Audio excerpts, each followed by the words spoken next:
Hello guys, কেমন আছেন সবাই? আশা করি সবাই খুব ভালো আছেন। নতুন একটি ভিডিওতে আপনাদের স্বাগতম।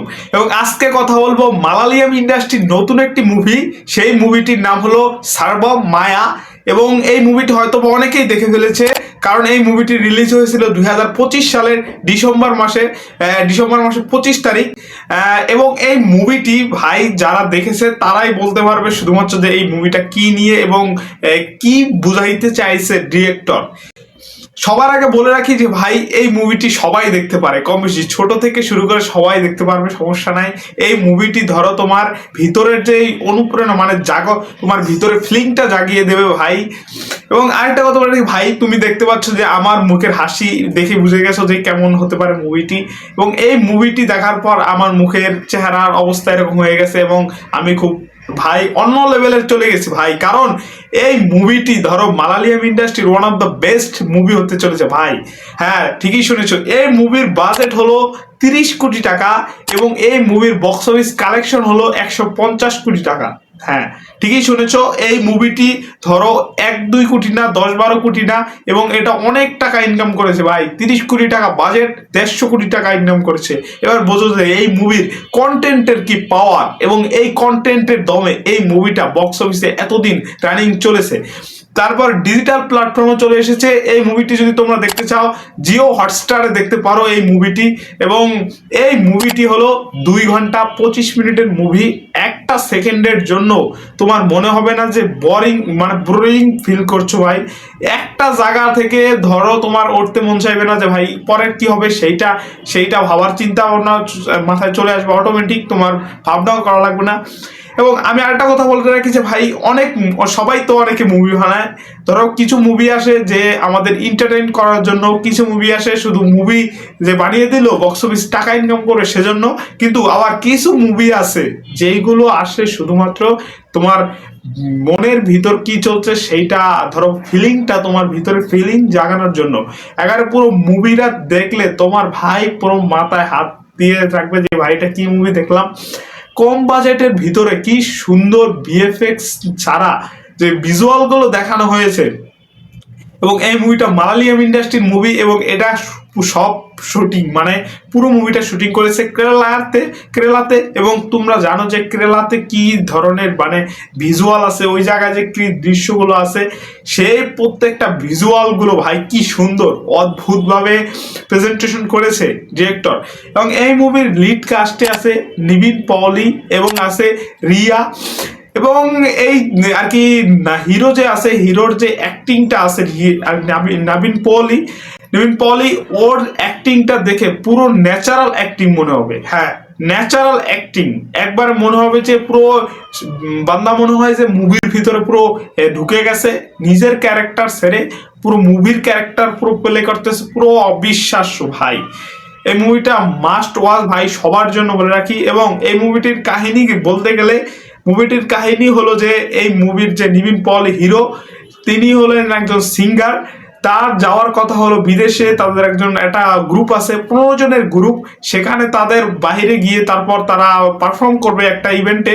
কিন্তু তার পাসপোর্টটা মানে তার ভিসাটা ক্যান্সেল হয়ে যায়, সেজন্য সে যেতে পারবে না। সেজন্য তার মন খারাপ হয়, কারণ তার আর কি জীবিকার জন্য মানে টাকা ইনকামের শুধুমাত্র সিঙ্গার, এই তার আর কি যে তিনি গিটারটা বাজায় সেটা ছাড়া তার কোনো উপায়ের কোনো পথ নেই। সেজন্য সে চিন্তা করছে যে এই যে 2 মাস তারা বিদেশে পারফর্ম করবে, সে দেশে থেকে কি করবে এবং তার টাকা ইনকাম করতে মানে রোজ চলবে কি করে। সেজন্য তার ফ্রেন্ড আর কি যে তাকে বুদ্ধি দেয় যে সে তার বাবার কাছে চলে যাবে। এবং আরেকটা কথা বলে রাখি যে তার বাবার সাথে তিনি অনেক বছর যাবত কথা বলে না, এবং তিনি আর কি ঘরেও যান না, মানে তিনি তার ঘরে ফিরে যান না, মানে তাদের সাথে কোনো দেখা নেই, পরিচয় নেই, ওরকম কিছু নেই, যোগাযোগ বন্ধ প্রায়। সেজন্য সে যেতে চায় না, কিন্তু ভাই বাধ্য হয়ে, যে টাকা পয়সা না থাকলে কি করবে, সেজন্য বাধ্য হয়ে সে চলে যায়।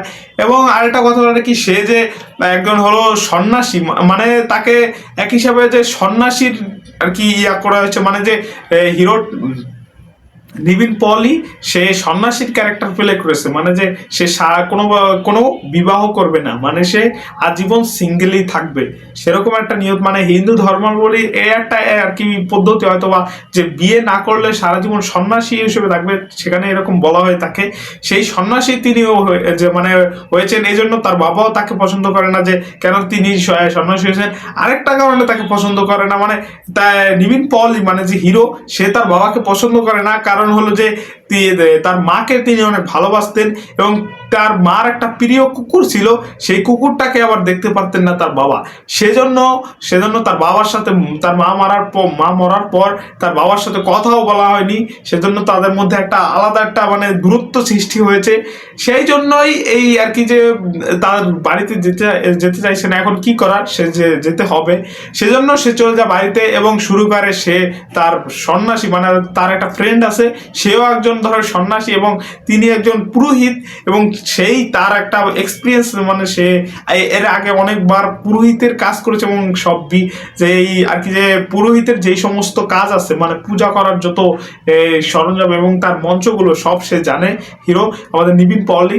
এবং সে তারপর থেকে তার বন্ধুর সাথে আর কি যে টাকা নেই কি করবে, সেজন্য সে আর কি ওই পূজার কাজ শুরু করে দেয়, সব বিভিন্ন জায়গায় গিয়ে টাকার জন্য পূজার কাজ করে, এবং সেখানেই একটা রহস্যময় ঘটনা ঘটে যায়। সেটা হলো যে একটা একটা ছেলের গায়ে অদৃশ্য মানে যে একটা ভূতের মানে আত্মার ছায়া ভর করে, সেই ছায়া তাড়ানোর জন্য সে যায়, এবং তারপর থেকেই তার জীবনে ওলট পালট শুরু হয়ে যায়। ওলট পালট বলতে তার একদিক দিয়ে ভালো হয়, কিন্তু তার জীবনে চলে আসে এমন একটি মেয়ে, সে হলো একটা ভূত।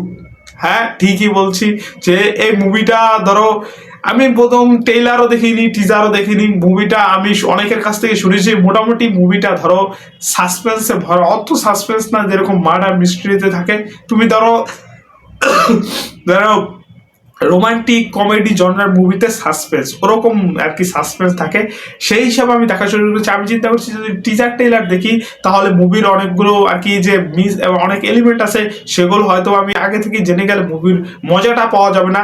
সেজন্য আমি সাজেস্ট করবো যে তোমরা আগে মুভিটা দেখো ভাই, পরে টিজার ট্রেলার দেখো। তারপর মুভিটাতে ধরো যে কি হয়, সে স্পয়লার দিলাম না, তোমরা দেখে নিও যে মুভিটাতে তারপর তার সাথে কি ঘটে, যে ভূত আসার পর মানে যে মেয়েটা আসার পর হিরোইন আমাদের উনি আসার পর যে কি ঘটে, সেটাই এই মুভিতে তোমরা দেখবে, আমি আর বলবো না। কিন্তু তারপর বলে রাখি যে এই মুভির যে মিউজিক আছে, মিউজিক হলো এই মুভির প্রাণ। হ্যাঁ, এই মুভির মিউজিক ভাই প্রত্যেকটা ধরো এরকম ভাবে উপস্থাপন করেছে যে তোমার গানের সাথে এবং যে হেঁটে চলেছে ভিজুয়ালের সাথে, তারপর স্যাড মিউজিকে, সব কিছু জায়গায় যে সবকটা যে কটা মিউজিক দিয়েছে, সেই কটা বেস্ট মিউজিক হয়েছে। এই মুভিটির মিউজিককে প্রাণ বলেছি, কারণ এই মুভির ধরো মূল প্লট হলো যে তিনি একজন সিঙ্গার, বড় আর কি বড় একটা সিঙ্গার হতে চায়।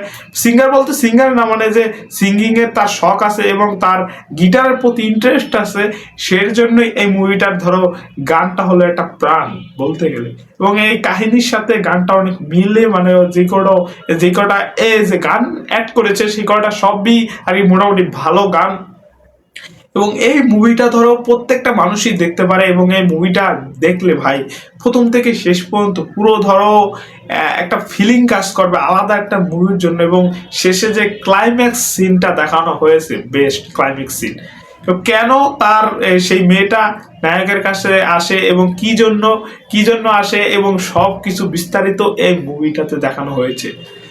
এবং আমি বলতে গেলে ভাই একটা কথা, এই মুভিটা দেখে আমার ফার্স্ট ইমপ্রেশন হলো যে এই মুভিটা ভাই প্রত্যেকটা সবারই দেখা উচিত কম বেশি। এই মুভিটা ধরো হাই বাজেটের মুভি না, এবং কোনো বিগ হিরো না, বিগ স্টার না, কোনো সাধারণ মালায়ালাম ইন্ডাস্ট্রির মুভি এটা। এবং কন্টেন্ট, এই মুভির কন্টেন্ট হলো একদম পুরো ভাই পিওর চুম্মা ভাই, অস্থির লেগেছে এই মুভিটা আমার কাছে। তোমরা চাইলে এই মুভিটা দেখতে পারো, ওয়ান টাইম ওয়াচ বলবো না, মাঝে মধ্যে এই মুভিটা দেখলে ভাই মনটা ভালো হয়ে যাবে। শেষে ভাই মিল দিলেও পারতো, কিন্তু ভাই এই মুভিটা মিল না দিয়েও আলাদা একটা পর্যায়ে নিয়ে গেছে এই মুভিটা। হ্যাঁ, এই মুভিটার গল্পে দম আছে, মিউজিকে দম আছে, এবং এই মুভিটির যে ভিজুয়ালগুলো দেখানো হয়েছে ভিজুয়ালে দম আছে। এই মুভিটির অ্যাক্টিং এর জায়গা থেকে রিয়া এবং নিবিন পলি দুজনই ভালো অ্যাক্টিং করেছে। এবং ভাই অনেক মুভিতে আছে, এবং মালায়ালাম ইন্ডাস্ট্রির মুভিগুলো ধরো আমার কেন পছন্দ, কারণ এই মুভিগুলোতে ধরো সাইড ক্যারেক্টারগুলো থাকে, যেরকমটা হলো যে হিরোর মানে নবীন পলির যে ভাইকে দেখানো হয়েছে, তার বাবাকে দেখানো হয়েছে, তার দাদুকে দেখানো হয়েছে, তার ফ্রেন্ডকে দেখানো হয়েছে, সবগুলো ক্যারেক্টারকে সুন্দরভাবে প্রেজেন্ট করতে পেরেছে, এবং তাদেরকে আর কি আলাদা একটা স্পেস দেওয়া হয়েছে, মানে যে তাদের যে কোনো সাইড ক্যারেক্টার হিসেবে ওরকম ফেলে দেওয়া হয়নি যে আসলো গেল, সেরকম না, তাদেরও ইম্পর্টেন্ট মানে মুভির ইম্পর্টেন্ট অনুযায়ী তাদেরকেও ব্যবহার করেছে সবগুলোতে। কিন্তু বলিউডে বা অন্যান্য মুভিগুলোতে সাইড ক্যারেক্টারগুলোতে ওরকম ভাবে ইম্পর্টেন্স দেওয়া হয় না, যেরকমটা মালায়ালাম ইন্ডাস্ট্রিতে দেওয়া যায়। তাদেরও একটা গুরুত্ব আছে এই মুভির ভিতরে। হ্যাঁ, এই জন্যই আমার মালায়ালাম ইন্ডাস্ট্রিতে ভালো লাগে, এবং এটা একটা হরর কমেডি ফিল্ম। হরর বলতে ভুল হবে, মানে হিলিউশন মানে যে অদৃশ্য একটা আত্মাকে দেখতে পায়, সে সারা কাউকে দেখতে পায় না, সেরকমই ভাবে উপস্থাপন করেছে। এবং আমি বলবো ভাই এই মুভিটা, এবং এই মুভিটার রেটিং হলো 8.2। ভাই এই মুভিটার যে এত ভাই মানুষ সবাই ফ্যান হয়ে গেছে, কেরালার ইন্ডাস্ট্রি তো ধরো মালায়ালাম ইন্ডাস্ট্রি সবাই এটা পছন্দ করেছে, রিভিউ ভাই অস্থির। এবং আমিও বলবো তোমরা অবশ্যই এই মুভিটা দেখো, না দেখলে এই মুভিটা অবশ্যই তোমরা ধরো একটা অনেক বড় একটা জিনিস মিস করবে। অবশ্যই এই মুভিটা দেখো, সার্বাম মায়া এই মুভিটি, এবং তোমরা জিও হটস্টারে এটা পেয়ে যাবে। এবং আজকে এই পর্যন্তই, সবাই ভালো থাকবে, আল্লাহ হাফেজ।